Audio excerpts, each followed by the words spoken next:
Pemimpin Tiongkok dan pemimpin Indonesia bertemu merayakan 10 tahun kemitraan strategis komprehensif Indonesia-Tiongkok dengan pertemuan bilateral di Chengdu, Tiongkok pada 27-28 Juli 2023 kemarin. Pertemuan tersebut atas inisiatif Presiden Xi Jinping yang mengundang Presiden Jokowi sambil menikmati jaringan metro dan kebesaran bangunan di kota Chengdu, Provinsi Sichuan. Kota Chengdu dipilih bukan Beijing karena transportasi di kota Chengdu sangat modern yang memiliki New Century Global Center, bangunan terluas di dunia dengan floor area sekitar 1,7 juta meter persegi. Kota Chengdu dipilih tentunya agar Presiden Jokowi terkesan dengan pembangunan kota, infrastruktur jalan, serta kemegahan bangunan terluas di dunia tersebut. Presiden Xi Jinping sangat cerdas dengan mengetahui ambisi Presiden Jokowi ingin memiliki IKN namun belum punya investor untuk membangun tata kota barunya tersebut. Tentunya Tiongkok menjual dirinya yang siap menjadi mitra strategi jangka panjang Indonesia dalam membangun IKN. Untuk itu Xi Jinping menawarkan kesepakatan. 8 kesepakatan ekonomi akhirnya ditandatangani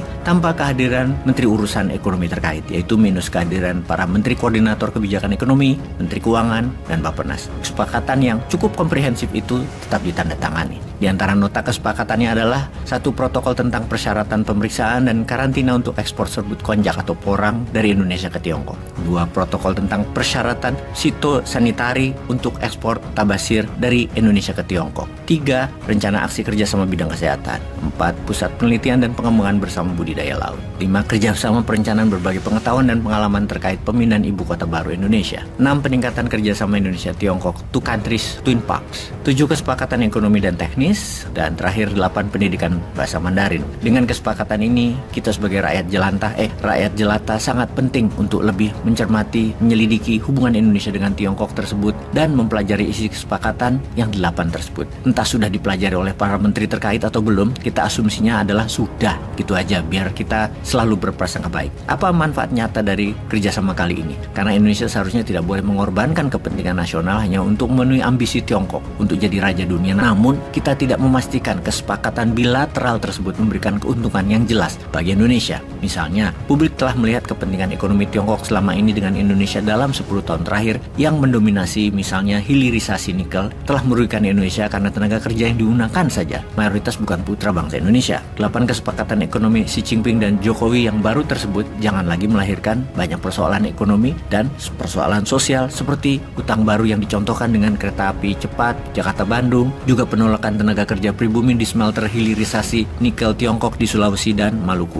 Karena secara sederhana 8 kesepakatan itu menimbulkan banyak pertanyaan. Kita uraikan pertanyaan masyarakat. 1 mengenai tepung porang. Ini kita mau diplokoto apa dengan Tiongkok karena kok kesepakatannya kayak dengan nikel ya. Pengusaha dari Tiongkok akan menjebuk ke Indonesia untuk kesepakatan pengolahan di sini. Petani tetap dapat 2.000 per kilonya supaya lulus karantina pakai perusahaan Tiongkok di Indonesia. 2, bubuk tabasir atau bigar bambu yang buat kolagen kulit cerah dan awet muda yang hanya ada di Indonesia tersebut bahannya. Yang kalau skincare pakai merkuri agar kulit cerah, namun seharusnya skincare itu pakai tabasir. Tabasir adalah masa depan skincare dunia. 3, kesehatan. Undang-undang kesehatan maksudnya gimana ya? Bagian dari rencana Tiongkok gitu.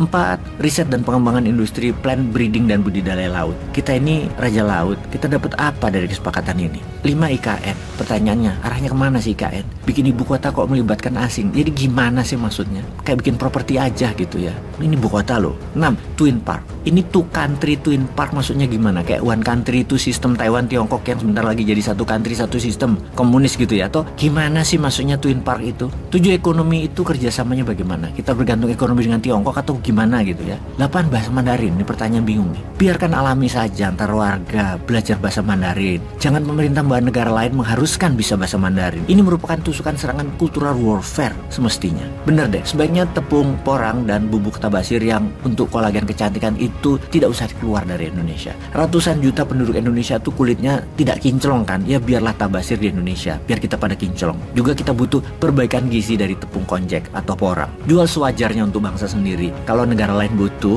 ya tunggu kita penuhi kebutuhan warga dulu, baru sisanya diekspor. Karena sesungguhnya masyarakat banyak yang gelisah atas keterburu-buruan atau keputusan tanpa kajian mendalam yang selama ini dilakukan, yang ujung-ujungnya bermasalah atau membuat Indonesia rugi. Kita paham, banyak masyarakat awam tidak paham bernegara, namun ketidakpahaman jangan dimanfaatkan pejabat atau buzzer rupiah sebagai senjata mengelabui rakyat. Seperti misalnya pada kemarin di TV One, dalam obrolan Karni Elias dengan Menteri Investasi bilang, benar harga nikel dunia yang hilirisasi dijual harganya lebih murah 50% ke Tiongkok, plus tidak bayar pajak lagi. Ini bukan berita baru. Banyak pengamat yang telah mengatakan bahwa Indonesia itu rugi dagang dengan Tiongkok. Yang dikesankan kita ekspor mendapatkan nilai 400 triliun rupiah itu padahal uangnya Tiongkok, bukan untungnya Indonesia. Menurut Bahlil, Pak Menteri itu bayangkan, harga dunia itu $80, dijual ke Tiongkok hanya $35. Itu kan gila. Sudah begitu dapat fasilitas tidak bayar pajak selama 30 tahun. Anjir nggak tuh? Berkaitan 5 ton pengiriman ke Tiongkok yang tidak dicatat di Dirjen Pajak jadi selundup ke Tiongkok yang tidak pernah ditindak, juga tidak menuntut kita itu ke Tiongkok. Ada apa ini? Jelas pengakuan kerugian Indonesia yang $400 miliar